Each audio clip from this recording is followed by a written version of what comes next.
হচ্ছে? তো মুখই দেখা যাচ্ছে না। মুখে দেখা যাচ্ছে না? আমার একটা 90 বছরের বাচ্চা আছে।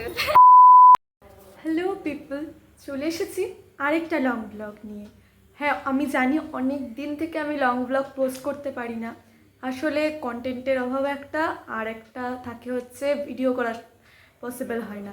আমি আসলে কোনো একটা মোমেন্টে থেকে সেই মোমেন্টটাকে এনজয় করতে বেশি ভালোবাসি, তো সব সময়ের জন্য ভিডিও করা হয় না। কিছু কিছু ছোট ছোট ক্লিপস থাকে, সেগুলো দিয়ে তো শর্ট ব্লগ মাঝে মাঝে পোস্ট করা হয়। তো এখন আমার যেহেতু ক্লাস 12 চলছে, পড়াশোনার চাপ অনেকটা আছে, আর শরীরটাও খুব একটা ভালো নেই, তার জন্য আমি লাস্ট যেটা লং ব্লগ দেওয়ার প্রমিস করেছিলাম সেটা এতদিনে পোস্ট করতে পারছি। মানে এডিটিং অ্যাপে ফেলে রেখেছি অনেক দিন থেকে, কিন্তু এডিট করা আর হয়ে উঠছে না। তো এটা আমি হয়তো আগেরগুলোর মতো অতটা সিনেম্যাটিক করতে পারলাম না, কিন্তু তো আমি যতটা পারলাম আমি করলাম। তো হয়তো নেক্সট আরও কিছু মাস এরকম ব্লগগুলো ইরেগুলার হবে, লং ব্লগ আসবেই না বলতে গেলে। মিনি ব্লগও খুব কম দিতে পারবো আমি। তো আমার পরীক্ষা শেষ হয়ে গেলে আমি আবার সব কন্টিনিউ করব। তো লেটস সি দ্য ব্লগ। কিছু তো একটা স্পেশাল হবে আজকে, কি হবে দেখার জন্য স্টে টিউনড। গাইস, এখানে চলছে এই যে সবার অবস্থা, তোকে সেই লাগছে। আমি নিজেকে দেখাবো না, আমাকে এইখানে আমরা এতদিন সমস্ত ব্লগ বাড়িতে শুরু করি, কিন্তু এই ব্লগটা আমি শুরু করছি এখানে এই পাগলগুলোর সাথে। সব কেউ দেখুন না। এখানে এরা ভেবে নিয়েছে যে আমার বিয়ে হচ্ছে, আর ওরা আমার বিয়েতে নাকি আমাকে এভাবে সাজিয়ে দেবে। মানে সত্যিকারের পাগল কত রকমের হয় সেটা আমার বান্ধবীদেরকে না দেখলে বোঝা যাবে না। আমরা সবাই যখন একসাথে থাকি আমাদের না অন্য কোনো কিছুর পরোয়া থাকে না, আমরা শুধু ওই মোমেন্টটাকে এনজয় করি। তারপরে কার পড়া আছে, কার টিউশন আছে, কার পরীক্ষা আছে, কার বাড়িতে কী প্রবলেম আছে, কিচ্ছু মাথায় থাকে না সত্যি বলতে।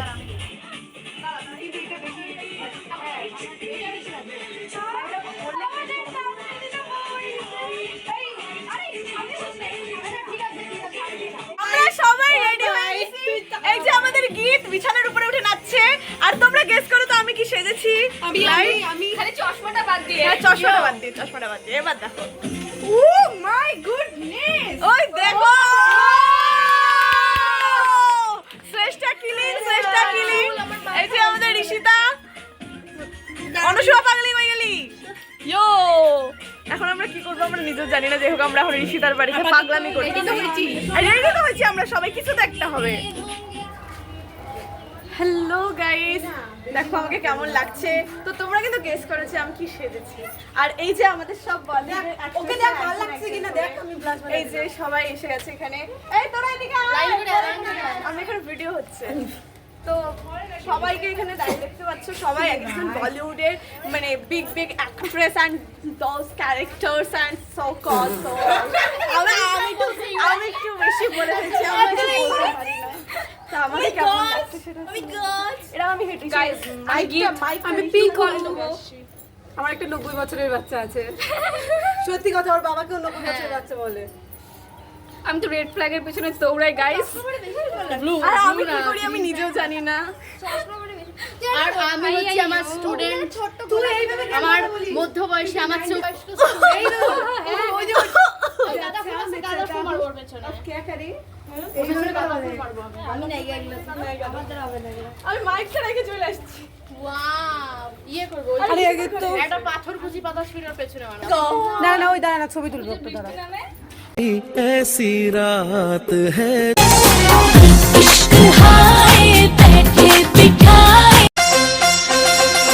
पर उधरे कितने सितारे हैं, अगलो होश नमी दानम, हम है दिल है और जानम, बस दीवानगी है, ना कोई रहसन ना रहबर, ये इल्जाम लगे किस पर, बस दीवानगी।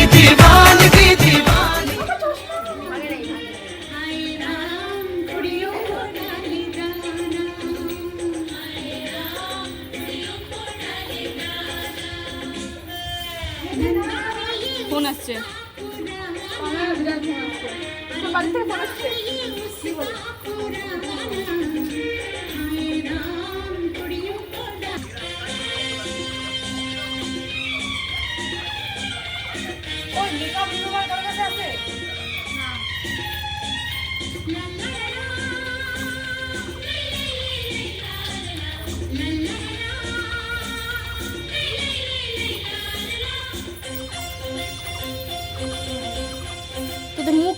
যাচ্ছে না। মুখে দেখা যাচ্ছে না কোনো দেখা হয় তাহলে কিসের কি হলো তখন কি নাচলাম আমি তো আমাদের কাজ ফাজ শেষ, এখন ওখানে কিছু ফটো সেশন চলছে। আমি মোটামুটি ফটো সেশন শেষ করে ফেলছি। জানি না আমরা কি করলাম, কতদূর কি করলাম। ওই যে রেটিনা চলে গেছে কারণ ওর বাড়ির থেকে ইমার্জেন্সি কল আসছে।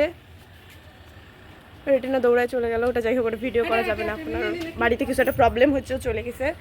তো এখানে আমরা সবাই আপাতত বসে বসে এখানে দাঁড়ায় দাঁড়ায় ওখানে ফটো সেশন চলছে। মানে সব হিরোইনরা এক একজন ফটো সেশন করছে। এই যে তুই কি জানিস সাচ্ছিস? সুস্মিতা সেন না? হ্যাঁ শান্তি এই সুস্মিতা সেন দেখা করতে এসেছে আমাদের সাথে। আরটা হচ্ছে অনুষ্কা শর্মা, এই যে অনুষ্কা শর্মা, আর ওই যে এখানে কারিনা কাপুর, আর ওই যেদিকে দীপিকা পাডুকোন। আর দীপিকা পাডুকোনের আরও 2টা লুক চলে গেছে, ওরা নিচে, ওরা পরে ওদের সাথে পরে যদি দেখা করানো যায়। রেটিনা তো বাড়ি চলে গেছে, ওটা দেখা বললামই।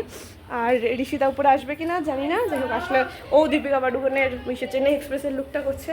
তো এটা আমাদের অনেক দিনের প্ল্যান ছিল একটা, মানে আমি তো অনেক দিন থেকে ভাবে রাখছিলাম এরকম, যখন বিভিন্ন জায়গায় রিলস ফিলসে দেখতাম না যে সবাই বলিউড পার্টি করছে, বিভিন্ন কলেজে বলিউড ডেটে বানানো হয়। তো আমি ভাবতাম যে এটা আমি কবে করবো, কারণ আমি জানি আমার স্কুলে এগুলো কোনোদিনও হবে না। তো ওই যে ঋষিতা চলে আসছে, ঋষিতা এই যে আমাদের দীপিকা পাডুকোনের আরেকটা লুক।